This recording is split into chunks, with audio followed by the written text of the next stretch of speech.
मैं उनके बारे में बोल रहा हूं जिनके बारे में वज़ीर आज़म मोदी ने कहा था कि घुसपैठी है। मैं उन बेटियों और माओं के बारे में कह रहा हूं जिनके बारे में मोदी ने कहा कि ज़्यादा बच्चे पैदा करते। मैं उन मासूम नौजवानों के बारे में कह रहा हूं जिनको मॉब लिंचिंग के ज़रिए मारा जा रहा है। मैं उन बेज़ुबान माँ और बाप के बारे में बोल रहा हूं जिनकी औलाद आज इस हुकूमत के गलत कानून के चक्कर में जेलों में सड़ रहे हैं। बीजेपी मुसलमानों की नफरत पर जीतती है और मुसलमानों के नाम निहाद मसीहा मुसलमानों के 90% ज़्यादा वोट हासिल करते हैं, मगर फिर भी इस ऐवान के दरवाजे नहीं खुलते मुसलमानों के लिए और सिर्फ 4% मुसलमान जीत कर आते हैं। सर, 4 जून के बाद 6 मुसलमानों की मॉब लिंचिंग हुई। 11 घरों को मध्य प्रदेश में मोदी के बुलडोजरों ने निस्तनाबूद कर दिया। हिमाचल प्रदेश में एक मुसलमान की एक दुकान को लूट लिया गया। एक शायर ने शायद बरसर इख्तिदार जमात के लिए ये शेर कहा होगा कि उसूल बेचकर मसनद खरीदने वालों, निगाह अहले वफा में बहुत हक़ीर हो तुम। वतन का पास तुम्हें था न होगा कभी कि अपने हिर्स के बंदे हो, बेज़मीर हो तुम। इज़्ज़त नफ्स किसी शख्स की महफूज नहीं, अब तो अपने ही निगहबानों से डर लगता है। डंके की चोट पे जालिम को बुरा कहता हूँ, मुझे सूली से न जिंदानों से डर लगता है।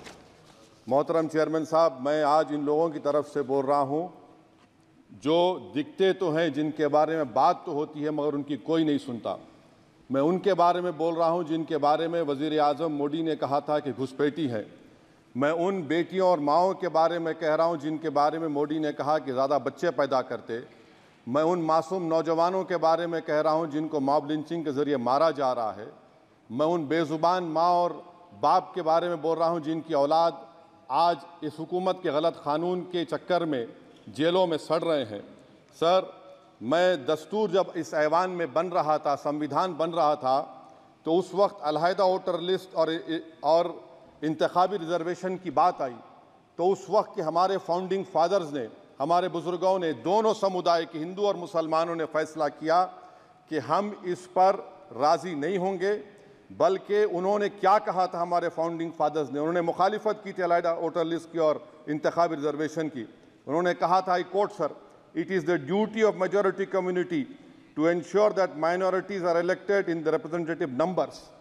बीजेपी मुसलमानों की नफरत पर जीतती है और मुसलमानों के नाम निहाद मसीहा मुसलमानों के 90% ज़्यादा वोट हासिल करते हैं, मगर फिर भी इस ऐवान के दरवाजे नहीं खुलते मुसलमानों के लिए और सिर्फ 4% मुसलमान जीत कर आते हैं। सर, संविधान सिर्फ एक किताब नहीं है जिसे चूमा जाए, संविधान एक किताब नहीं है जिसे दिखाया जाए, संविधान एक सिंबल भी है, मगर संविधान एक हमारे बुजुर्गों के ख्वाबों की किताब है। हमारे जमहूरियत को हमारे बुजुर्गों ने इस तरह समझा, हमारे फाउंडिंग फादर्स ने इस तरह जमहूरियत को समझा कि इसमें हर समुदाय और मजहब और समाज के मानने वाले लोगों की राय को शामिल किया जाएगा इस मुल्क को चलाने के लिए, मगर इस ऐवान में सिर्फ 4% मुसलमान जीत कर आते हैं। मैं संविधान से जो मोहब्बत के दावे करते हैं उनसे कहूँगा कि कभी उठाकर पढ़ो कॉन्स्टिट्यूएंट असेंबली डिबेट्स में कि नेहरू ने, H.C. मुखर्जी ने, सरदार हुकुम सिंह ने माइनॉरिटीज़ के बारे में क्या कहा था। सर, वतन अजीज़ का मुस्तकबिल कैसा होगा जब बीजेपी मुझे गायब करना चाहती है और दीगर हिज़्ब इख्तिलाफ की पार्टियां के लिए मेरा वजूद सिर्फ वोट डालना और अपनी खबर में जाकर सो जाना है। इसीलिए आप देखते हैं कि ये समाजी इंसाफ है सर कि 4% मुसलमान जीत कर आते हैं। सर, इस ऐवान में ओबीसी समाज के एमपी अब अपर कास्ट के एमपी के बराबर हो चुके हैं। ओबीसी समाज के एमपी अब अपर कास्ट एमपी के बराबर हो चुके हैं और 14% मुसलमान सिर्फ 4% जीत कर आते हैं। CSDS का डेटा ये बताता है कि इस मुल्क में जो वोट बैंक है, जो एक मुश्त वोट डालता है, वो अपर कास्ट का है। मुसलमान का कभी ना वोट बैंक था ना कभी रहेगा। सर, 4 जून के बाद 6 मुसलमानों की मॉब लिंचिंग हुई। 11 घरों को मध्य प्रदेश में मोदी के बुलडोजरों ने निस्तनाबूद कर दिया। हिमाचल प्रदेश में एक मुसलमान की एक दुकान को लूट लिया गया और हिज़्ब इख्तिलाफ की पार्टियों की तरफ से सन्नाटा है। शायद अब वक्त आ चुका है कि लफ्ज मुसलमान का नाम लेना भी अब उस पर पाबंदी आयद कर दी जाएगी। सर, मैं ये बात बताना चाह रहा हूँ कि नरेंद्र मोदी को जो मैंडेट मिला है। एक मिनट ओवैसी साहब, आप लोग बैठ जाएं, कृपया आप लोग बैठ जाएं। श्री मनसुख मांडविया जी, आप लोग बैठ जाएं, कृपया माननीय सदस्य बैठ जाएं। श्री मनसुख मांडविया जी, मनसुख मांडविया, कृपया आप लोग बैठ जाएं। अपने प्रारंभिक आप लोग बैठ जाएं, आप लोग बैठ जाएं। माननीय सदस्य ने अपने प्रारंभिक भाषण में जो शब्द प्रयोग करा है उसको ऑथेंटिकेट करा जाए। और अभी उन्होंने उल्लेख करा कि मोदी के बुलडोजर ने वहाँ मॉब लिंचिंग करा है, उसको भी ऑथेंटिकेट करा जाए। निश्चित तौर से इसको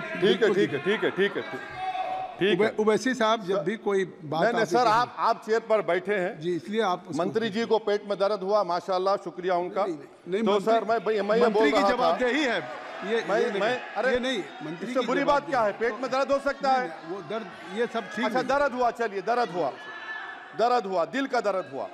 तो सर, जो नरेंद्र मोदी को मैंडेट मिला है वो सिर्फ और सिर्फ मुसलमानों की नफरत पर हिंदुत्व की वजह से मिला है।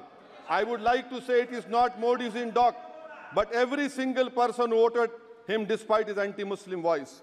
And I would like to tell the opposition parties, this is not a moral victory for you, this is a victory of majoritarianism.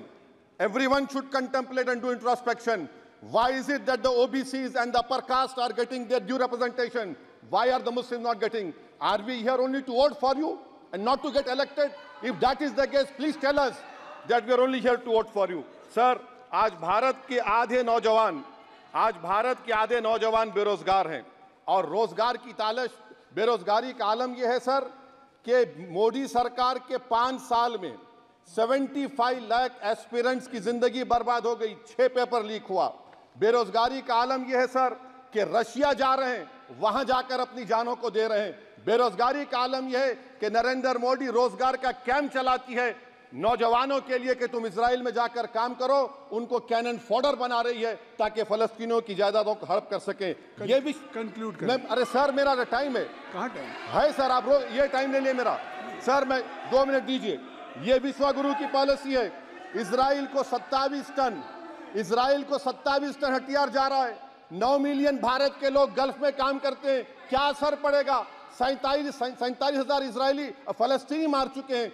क्या है हमारी पॉलिसी सर? क्यों हथियार दे रहे हैं? सर, नस्लकशी हो रही है। सदर जमहूरिया के खुतबे में राष्ट्रपति के, सर मैं उसी पे बोल रहा हूं सर, उसमें लिखा हुआ है फॉरेन पॉलिसी के ऊपर, आप पैराग्राफ नंबर 25 देख लीजिए। सदर जमहूरिया में सैचुरेशन अप्रोच है। क्यों नहीं मोदी सरकार माइनॉरिटीज को फ्री स्कॉलरशिप को डिमांड करती है? सर, उसको आपने बजट कम कर दिया। सर, बनारस का बुनकर 18 महीने से मंडी का शिकार है, सूरत और बेंगलुरु जा रहा है। सर, आखिरी बात कंक्लूड कर रहा हूं, आखिरी बात सर, पनून केस में निखिल गुप्ता, मोदी ने कहा था कि हम घर में घुसकर मारा, तो निखिल गुप्ता को किसने ऑर्डर दिया था पनून को मारने का? अगर नहीं दिया तो उसको बचाइए, और अगर दिया नहीं तो फिर उस पर पीएमएलए क्यों नहीं लगाते? सर समाप्त करो। कमेटी बनाई आपने, उसका क्या हुआ? सर, हम एससीओ को नहीं जा रहे। सर, मैं आपको बता रहा हूं कि मैं अपनी इस तकरीर को टीपू सुल्तान की नजर, सुनिए सर, अब हो गया, खत्म कर रहा हूं सर। मैं अपनी तकरीर को टीपू सुल्तान के नजर कर रहा हूं। ये टीपू सुल्तान की फोटो है, क्या आप इससे भी नफरत करेंगे?